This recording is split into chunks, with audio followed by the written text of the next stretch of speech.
Hello বন্ধুরা, কেমন আছো তোমরা? আজকে দেখো আমাদের বাড়ি হয়েছে তালের পুলি পিঠে। এই পিঠেটা আমি ফার্স্ট টাইম ট্রাই করলাম। আমার শাশুড়ি মা আমার জন্য স্পেশালি এটা বানিয়েছে। তো দেখো তোমরা কেমন লাগে।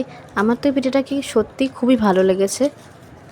তোমরা কে কে এরকম তালের পিঠে খেতে ভালোবাসো অবশ্যই আমাকে জানিও কমেন্টে। তো এই যে দুটো পিঠে বানিয়েছি, আরও অনেক বানিয়েছি, সেগুলো ভাপাতে দেওয়া আছে।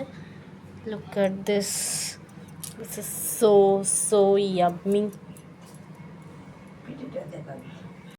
এই পিঠেকে চন্দ্রপুলি পিঠেও অনেকে বলে। পুলি পিঠে নামটা শুনলেই যেন জিভে জল চলে আসে। এটা আবার তাল দিয়ে তৈরি, তো এটা তো আরোই জিভে জল দেওয়া। পুরো একদম মানে দেখেই এত সুন্দর গন্ধ ছাড়ছিল, এতটা সুন্দর খেতে। মানে আপনারা কেউ যদি এটা খেয়ে থাকেন তাহলে অবশ্যই জানাবেন আপনাদের কেমন লাগে। আর হ্যাঁ, এটাও যে এটা যদি অন্য কোনো নামেও হয় সেটাও অবশ্যই আপনারা কমেন্টে বলবেন, জানাবেন। আমার তো খুব ভালো লাগে এইভাবে কি সুন্দর পুর দিয়ে, নারকেলের পুর দিয়ে এরকম চেপে চাঁদের মতো শেপ দিয়ে কি সুন্দর করে মুড়ে মুড়ে দেখুন পিঠেটা বানাতে বেশ ভালো লাগে। আর খেতে তো আরোই ভালো লাগে, তাই না? কেমন লাগে সবার অবশ্যই কমেন্টে জানাবেন।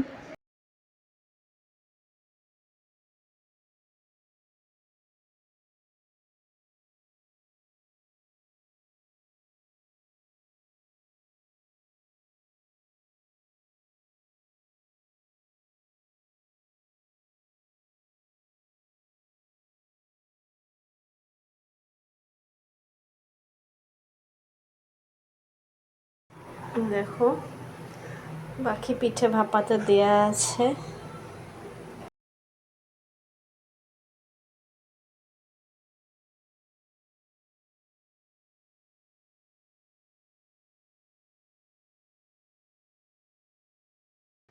দেখো বন্ধুরা, পিঠে তো একদম রেডি খাবার জন্য। তারপরে দেখো ভাঙলেই কি সুন্দর একদম সফট জুসি পুরো হয়েছে। কেমন লাগলো তোমাদের অবশ্যই আমায় কমেন্টে জানিও। ভালো লাগলো